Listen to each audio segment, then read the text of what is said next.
È una grande maggioranza che trasversale, perché comprende sia maggioranza che opposizione, significa che il diritto all'autodeterminazione sta prendendo piede, è fondamentale l'appoggio del Movimento 5 Stelle perché qualora dovessero governare alle prossime elezioni, dovessero andare al governo a Roma, potrebbero garantirci il via libera per poterlo fare il referendum, nel senso che essendo loro a favore dell'autodeterminazione e dell'esercizio del diritto da parte dei cittadini, se non impugnano la legge regionale che prevede il referendum per l'indipendenza, noi la possiamo fare senza che la Corte Costituzionale ci blocchi e di conseguenza potremo rendere reale questo diritto. Il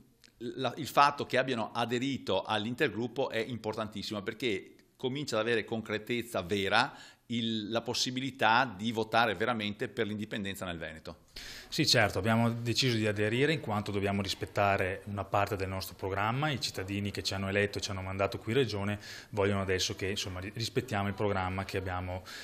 presentato. E noi rispettiamo la posizione del Movimento 5 Stelle, che innanzitutto è quella di voler dare la voce ai bisogni della gente, e questo lo vorremmo fare attraverso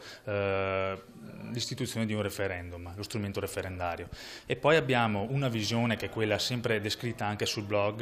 nostro blog, che è quella di arrivare agli Stati Uniti d'Italia, una federazione di macro regioni con forte autonomia locale e con strumenti di partecipazione diretta sul modello del federalismo svizzero.